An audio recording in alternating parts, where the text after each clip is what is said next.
You have no idea the amount of ignorant mess we're about to get into right now. Sit your $5 ass down before I make change. Hello and welcome to a brand new preview episode for Black on Black Cinema. I'm your host Jay. I'm here with my co-host Terrence. What's up? All right, guys, we're back. Mike is out this week and will be out for episode 160, Fast Color. This is a movie that only a few people know about, which I feel like a lot of people should know about. This is starring Gugu Mbatha-Raw. The logline for this is: a woman is forced to go on the run when her superhuman abilities are discovered. Years after having abandoned her family, the only place she has left to hide is home. So this is sort of playing in the superhero, super abilities genre that is very popular now, but obviously it is starring people of color, and I imagine it's dealing with a bit more serious tones in that world. Neither one of us have actually seen this yet, right? I haven't seen it, yeah. But this was in theaters for like a hot second, and so a lot of people missed it. I think I saw like one trailer for it and like a commercial. Yeah, that's pretty much for me too. And that was basically it. Right, and then it was like, oh, it's in theaters, and now it's out. So it didn't get a long run, but a number of people have asked us to do this one. They're very interested in it. So check it out. You can rent it on Amazon and other places like that. So check that out, and we will get into that in depth next week. So the random topic this week is all about, Terrence and I had been talking about there's a weird kind of backlash of sorts that's going on with stand-up comedy. You've got Shane Gillis, who was the white dude who got bounced from starting on SNL because he said some controversial things, which we'll get into, about Asian folks. People were mad at Dave Chappelle because of some things he said in his latest stand-up. People have given Bill Burr a hard time too recently because of some stuff in his stand-up. So we want to talk about sort of what is the state of stand-up comedy, and like what does that look like in 2019, and why do people have the commentary that they do have about stand-up comedy? Are people being too sensitive, or are these famous people being too sensitive? Right, like, because there can be a little bit of both. So first off, let's start with Shane Gillis. Right, he's the guy from that was supposed to be on SNL, white dude. So a lot of I hadn't seen what he had said until recently. Right? Because I was like, oh, Shane Gillis isn't on SNL. One, I don't watch SNL. Two, I don't even know who Shane Gillis is. Yeah, I didn't know who he was either. Right. Like, okay. Right. So I didn't care. I was like, oh, it's sad, I guess, in quotes. I don't know. But he had made the point that, I'm sorry if you're mad at what I said, kind of apology. It was the non-apology. It was like, I'm sorry if you're offended by what I said. Right. That's not an apology. Right, it isn't. But the whole thing was, like, if you go back, you can watch what he said. It was on a podcast and it was video. Like, it wasn't a joke. Right. He just called Asian people chicks. Like, the fuck? Like, it wasn't a joke. So, for me personally, let's say I did care who Shane Gillis was, or I did care about SNL. I don't. I mean, I watch a couple skits maybe every once in a while if someone tells me something's funny. Right. No, I think SNL was in the right here. Like, I don't think it's acceptable to just say racist shit. Like, we've made incredibly crass jokes about every race, but they are obvious jokes. We are joking. Most of them. Yeah, call it. White people. But anyway, what? It's weird. But he was clearly not joking. They were just having a conversation and saying racist shit about Asian folks. That was my thing. Like, you can make a joke about anything. Like, you can.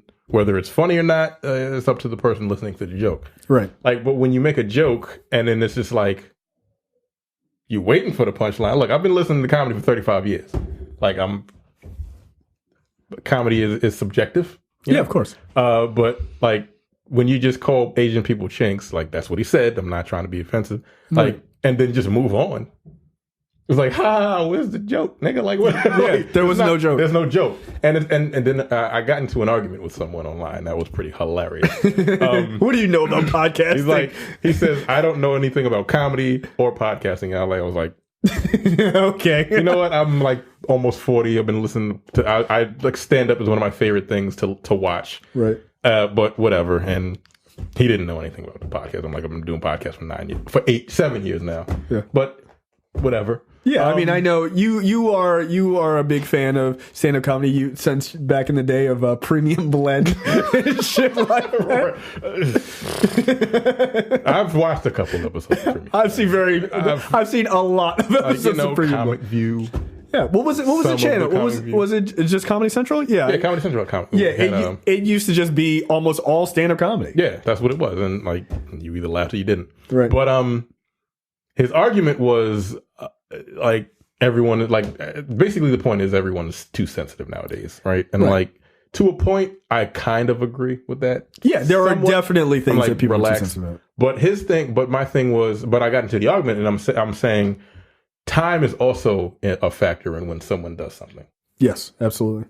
This podcast was last September, right. Like so I'm like, okay, like what's his name got kicked from Disney for saying shit like 9 years ago. James Gunn, right? And those weren't jokes. I don't know what the fuck that dude's problem was. They were jokes. They were jokes. They were really bad jokes. Yeah, those weren't funny. Right. Like that was 9 years ago. Like Kevin Hart had issues. He said some things back in the day. I think his joke was. A couple years ago. It was a number of years ago. A couple years ago. Right. Like, this nigga said this shit last September. Right, you can't... It was less than a year ago. Like, oh, you're digging into his past. Like, that's not his past. Yeah, yeah, like that...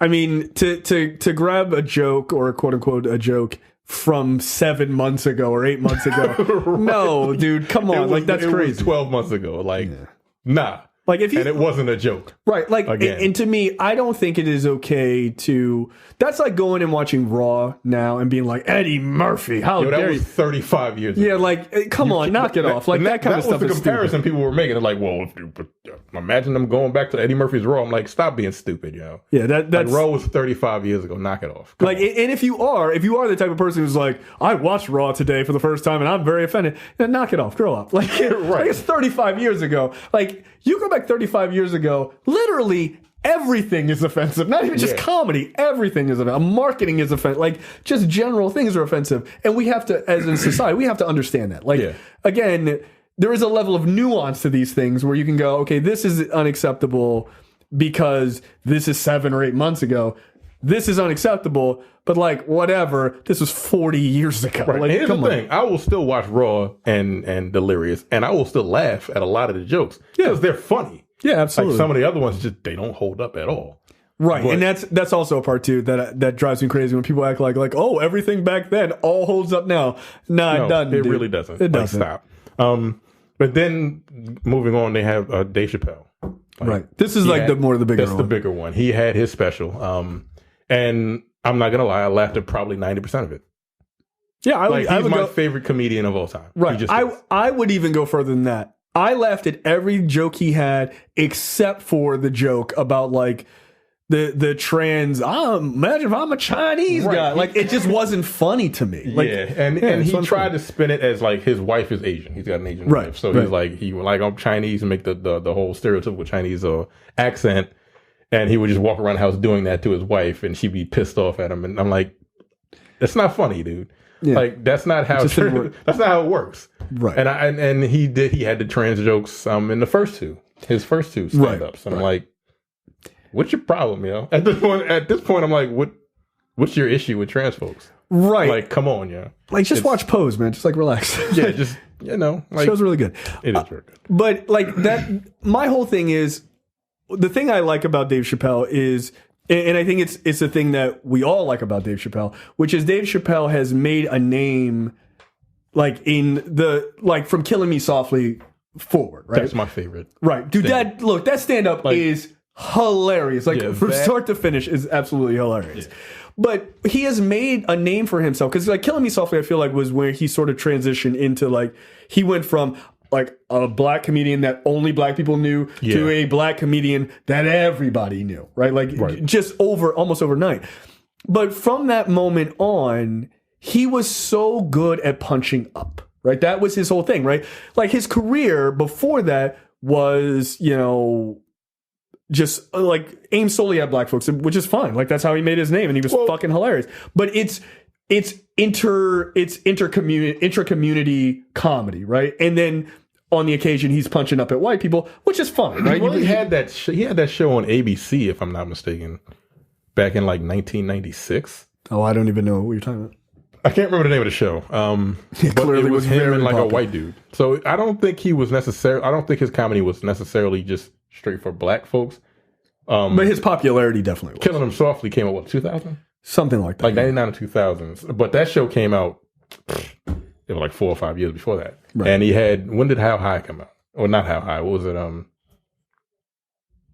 What's the other movie? It's High, and then he had I don't smoke weed. Half Baked. I don't smoke weed, so I didn't really find the movie that funny.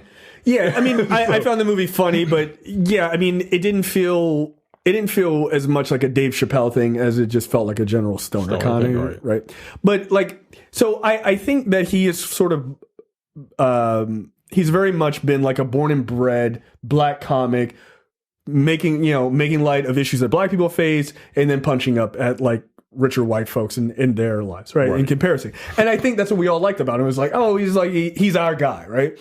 But I think in the time from doing the Chappelle Show, which was fucking brilliant, right? And and him becoming like super mainstream, and everybody knowing Dave Chappelle and everybody loving Dave Chappelle equally, right? Because you never heard anybody complain about the Chappelle Show. Yeah, anybody, like everybody was like, "No, the Chappelle Show was the shit." Wild shit on the Chappelle Show. He did. He super did, right? But it was mostly, again, it was punching up. Right. And then like intra-community shit. Like that's just that's where he lives, right? And there's nothing wrong with that, right? I'm not saying that as a negative. But then when he left and came back, he was a superstar, right? And I think he forgot. And I don't even know if he realized. Like you can hear it in his comedy where he's like, Kevin Hart's like this major guy. He's like, I just have like a little bit of money. Like, no, nigga, you are a megastar. You've done 3 Netflix specials and they paid you a lot of money. Yeah, like $50 or $60 million. That's right? I got Kevin Hart is. I don't know how to fuck that nigga. Yeah, I mean he's up there. He's like Kevin Hart is higher, but like. Not by that much, man. Right. Like the difference between Kevin Hart and Dave Chappelle is literally just because Kevin Hart does movies. Like that's it. But and like a lot of movies. Like a ton of movies, right? But I think Dave Chappelle maybe doesn't realize or just, and again, I'm not saying this is a negative, but he's a megastar. So now when you do those jokes, it's, even though you're black, you feel like it feels like you're punching down. Right? Like, like Chris Rock is a megastar. Chris Rock will not make those jokes, right? Yeah, because he's too fucking big, Like, that's the big thing. It's like, oh, you can't say anything about gay people. They need to just learn how to take a joke. Look, let's knock it off, right? Think of whoever the biggest white comedian you can think of is. The biggest white comedian, I don't even know at this point, right? Because black people kind of dominate stand-up at this point. It's like boxing. Like, we just fucking took that shit over. But think about the biggest white comedian you could think of in any era. If they said the things like how Chappelle says the things about trans folks about us, we would have a problem with it. And that's the thing. It's not that I don't even like partially find some of it funny, but I have to look at it and go, how would I feel about that, right? And now, trust me, I watch the most absolute offensive comedy I can find. I do. Like fucking like whoever. I don't really give a shit, right? I like offending people is not my issue. I don't care about that. But I think because he's so big that he has forgotten that he's not just like, oh, I'm just like some comic. You're not just some comic. Like, that's the thing, right? Nobody gives a fuck if some dude on Comic View said that shit. They'd just be like, well, that was insensitive. And then they would just kind of move on. But because it's Chappelle, and it's like, he is almost like everybody's comedian now, right? Like, that's how big he is. Like, and he has a responsibility. He walked away from $50 million.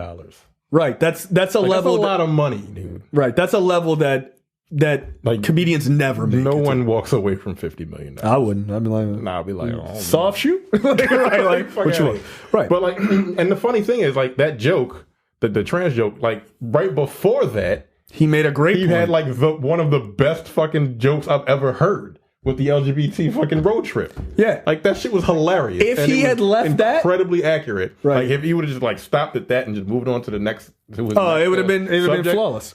No problem. I don't think anybody would have had an issue with that because he was literally pointing out the whole idea that there are levels even inside the gay community that are kind of fucked up. Right. Like it was what you want from a great comedian, which is looking at something, making a joke, but also making a great observation about it. And I'm like, yo, that's really fucking funny. And then bam, he goes, I'm like, what if I woke up and I felt Chinese? Ching, ching, chong. I'm like, yo, what the fuck is wrong with you? Yo? Like that's not it funny. Killed it. It killed it. It just ruined the whole thing. But besides that, like some people like the entire thing was trash. I'm like, stop. It had a 0% on Rotten Tomatoes. Knock it off. That's when I'm like, okay, y'all are really being too sensitive because just because of that one joke, no. And then I think there were a couple other ones where I'm like the one with what's the guy's name? Louis C.K. I'm like, that's not funny either.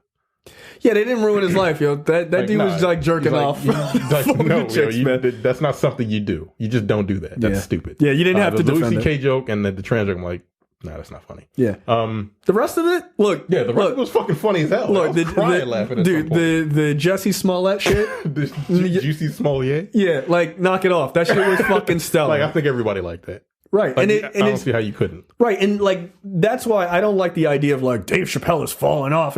No, he hasn't. Like, he really hasn't. But he needs to either learn to thread trans jokes better than he is or just leave it alone. Like, to me, I don't think you have to do it. I just don't think, like, again, the road trip joke was fucking perfect. Right. That's enough. That's enough. And the other two specials, like the trans jokes, they were funny.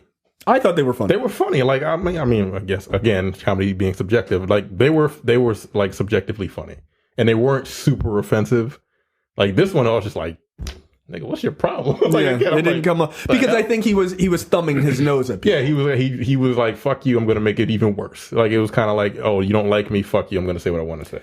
Right. And it just didn't work. You're like, you don't have to do that. You're Dave Chappelle, Right. And then some people are like, well, he's an old black man and like all he cares about is like just black folks. And I'm like, I get it to a point. He's not that old. He's only like 7 years older than us. Yeah, he's like 50, right? He's 46. Oh, is he 46? Yeah, I thought he was 50. But not even. So look, I think he's better than that. I just do. Those jokes were beneath him. Yeah. And again, I don't think Chappelle's fallen off. I don't think that special was bad. I would give that special 95 out of 100 for me. Yeah, it's super good. But that one joke, and you're just like. And I think people got a little in their feelings when at the very beginning, his two impressions, the one was like, finish that up, nigger. And then the second one was the cancel culture. Yeah. That shit was funny because like that's true. Yeah, absolutely. Like the slightest little fucking impropriety, people just flip the fuck out. Yeah, and look, I'm not ready to cancel Dave Chappelle. I just want him to do better. Like, those jokes were just out of pocket. Right, they just was. Like, and look, I don't like the idea. Like, I don't think you need to. Again, you don't need to hold things from 1970 to 2019 standards. But I also don't think you should try to have 1970s standards in 2019. Like, that shit doesn't make sense. Like, no, yo, that would have been funny 20 years ago. Yeah, 20 years ago. Some people were like, George Carlin would still be crushing it today. I'm like, his stand-up would be offensive today. Yeah, probably would still. It would offend somebody. Like, oh yeah. Like, I mean, his comedy offended people then. Right. All comedy from back then, someone's going to be offended by it. It just is. Like, things change. Right. And the fact that people were bringing that argument, like, oh, you're going to go back 30 years? I'm like, yeah, that shit is different. It just is. It just is. Like, we live in different times. Like, people are a lot more aware of certain things, certain jokes you just shouldn't tell. Yeah. I mean, it's fine. Like, but the good ones are able to thread that needle. Right. And for the most part, Dave was able to do so. It's just like he's got some issues with trans folks, which I don't understand. Right. I don't get it. Yeah. And he says, oh, I have friends in all communities. It's clear you don't have trans friends. Like, that is clear. You might have gay friends, but it is clear that you don't have trans friends. And look, maybe, if he really wants to fix the situation, I don't know. Like, Dave Chappelle seems like a super real dude. Like, he just does to me. Like, I saw a video of him just like talking at his local community, like community meeting. Like, he was just talking about like policing. Right. Like, he's just a real regular ass dude. He was like, wasn't making any jokes. He was just like a real regular dude. So I feel like he's very regular in that aspect that he could talk to somebody and be like, oh shit, I didn't know that. Right. Like, and I feel like he's not a stubborn guy in that way. Like he should sit down with somebody, and it doesn't have to be televised. Just like in like just a regular conversation, sit down with some trans folks and just be like, yo, that was kind of fucked up. Like, I'm not here to cry about it, but like, that's fucked up. And here's why it's fucked up. And I bet he'd probably be like, damn, I didn't realize that. Right. Right. Like, I don't think we're not like Dave Chappelle should be canceled. No, like you have to give people space to grow. You give them the information and you give them space to grow. That is how a culture moves forward. Because look, quiet as is kept, whether people want to acknowledge it or not, like that's the next big fight, right? Like our fight as black folks isn't over, and people are like, but trans people, that's not our fight. But black people are also trans. Yeah. Right? Like you can't just pretend that they're not. Guess what, motherfucker? They win Emmys. It's called Pose. It's a very popular show. They're murdered disproportionately. Right. Like as far as other trans folks go. Right. Like so, if you defend black folks and you want you are pro black justice and pro black liberation, all this other stuff. Black trans folks are a part of that. So like you can't just ignore them because like you don't get it. Well, it's not about you getting it. Grow up. Like what the fuck? Like it's a part of life. It just is. So let's talk about Bill Burr, who is also a super offensive comic, who is one of my favorite comics and yours as well. And you said something like a couple, like maybe last week, like that's always been his shtick. Right. And that's the thing. And Chappelle has not been, right. He's been, again, he's a commentary kind of, social commentary kind of guy. But Burr has always been, what is the edge? I'm a tap dance on that shit to see if motherfuckers notice. Like, that's just who he is. It's who he is. So people are like, well, Burr doesn't get in trouble. And I'm like, yo, Burr has been in that world. Yeah. Like, nobody's giving Jim Norton a hard time for being offensive. Jim Norton's one of the most offensive comics. He's so offensive. Like, I don't find him that funny at all. Right. Like, I'm just like right. Nigga, what are you doing? Right? Like, just calm down. Right. Like, he's just not my kind of comedian. But Burr is on the edge all the time. But to Burr's credit, he threads the needle super well on some topics. Like he just does. And it's incredible to watch. I think the biggest issue people had with his last stand-up, which that's 100 to me. Fuck that. That special is fucking hilarious. Oh, I thought it was great. Like it was so funny. The Michelle Obama joke that he told. He said something about Michelle Obama. I don't remember. I remember it being like it was like what she was doing a book tour. Oh right, like what has she done? Like, what is she doing on these book tour? Like trying to teach people how to learn if a dick is presidential or not. Right. Like people had some issues with that because like it's the first lady or whatever. But right, people like Michelle Obama. Yeah, people love Michelle Obama. But like besides that. And then the Me Too movement and all this other like, because he went in on that like pretty heavy in the beginning. I was like, God damn.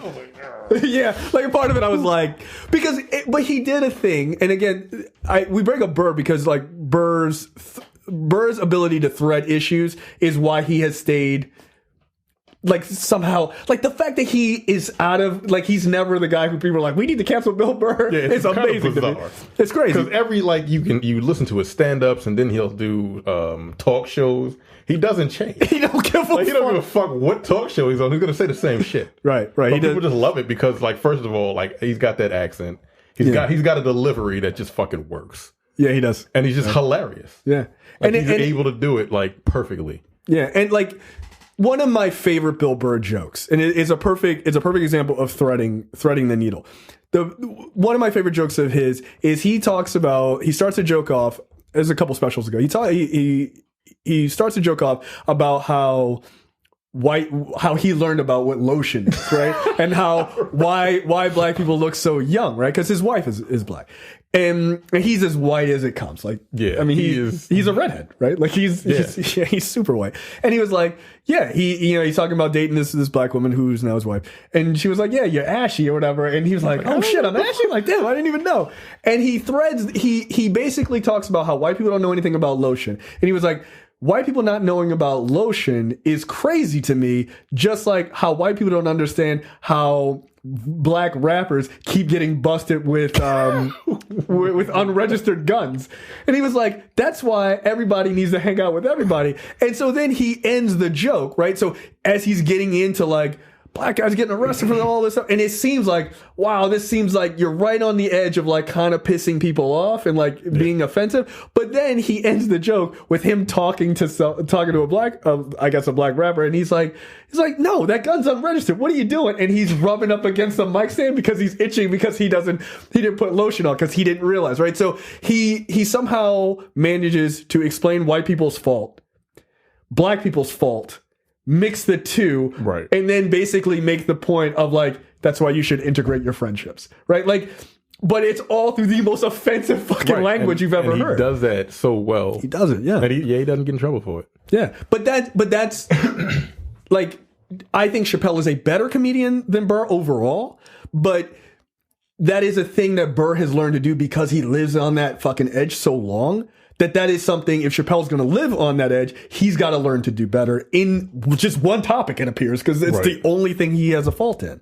But, like, I mean, Burr having the conversation with his wife about the Elvis documentary, he's like, yeah, this documentary is great. And his wife is like, this is some racist shit. And he somehow threads how stupid he is and how offended she is.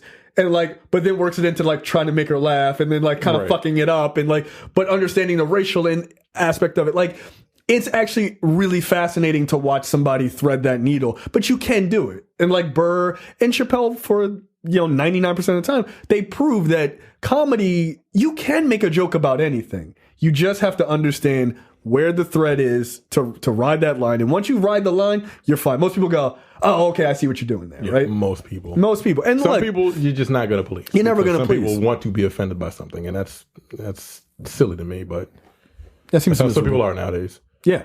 So I think that's it for our What is the State of Comedy Power Hour. But I thought that was it's interesting. And like, always watch comedy for what the person is delivering, I think, and the time in which they're delivering it. Because I think that's important. And I think you should consider other people when you make comedy. Like, Chappelle is a big name. Like, him saying something that's offensive, he made the joke that when he left the Chappelle show, one of the things he left is because he just had people, he was out with his kids. People were just like, I'm Rick James, bitch. Like, they just come up to him. Like, because people repeat what you say. So if you say something like, what if I'm Chinese? Like, to trans people, they run with that shit. That's what, your voice is important and it matters. Like, you can use it to either not give a fuck or you can use it very powerfully to actually empower people to do the right thing, right? Like, and I think 99% of the time, Chappelle either tells really great jokes that are just fucking funny or he makes you think. Right. And that's what he needs to do in this particular avenue. I'm sure we will get messages about how we hate Chappelle and we don't understand it and we're being too sensitive. But Chappelle is my favorite comedian of all time. Right. And I'm going to watch every single fucking stand-up he comes out. Absolutely goddamn right. Yeah. It's fucking Patrice O'Neal. He was another one that gave absolutely no fucks, but he's one of the funniest comedians I've ever seen. Yeah. That dude was hilarious. And again, he wasn't even a guy who threaded issues. No, he didn't give a fuck. he was just blunt. That's why he wasn't as big as he should have been. Oh yeah, because he was just like, I'm just gonna tell my jokes. They're gonna be funny. I'm going to offend you. Fuck you. That's it. Yeah, suck my dick. Yeah, that's pretty much Patrice. But like, he's funny. Like, Elephant in the Room is still one of my favorites. Oh, I will very often go back and just watch just clips of him, Burr, Chappelle, like just on YouTube as they just come up, and I'm just like, wow, this is really offensive. I love it. But it just is. So yeah, so there you go. Preview for episode 160, and we'll be back next week with Fast Color, and we will see you guys next time. Take it easy. Bye. You're watching the Black on Black Cinema YouTube channel. Make sure you check out our full reviews of black movies, past and present. And every other week, we do a preview episode where we talk about a random topic that affects the black community.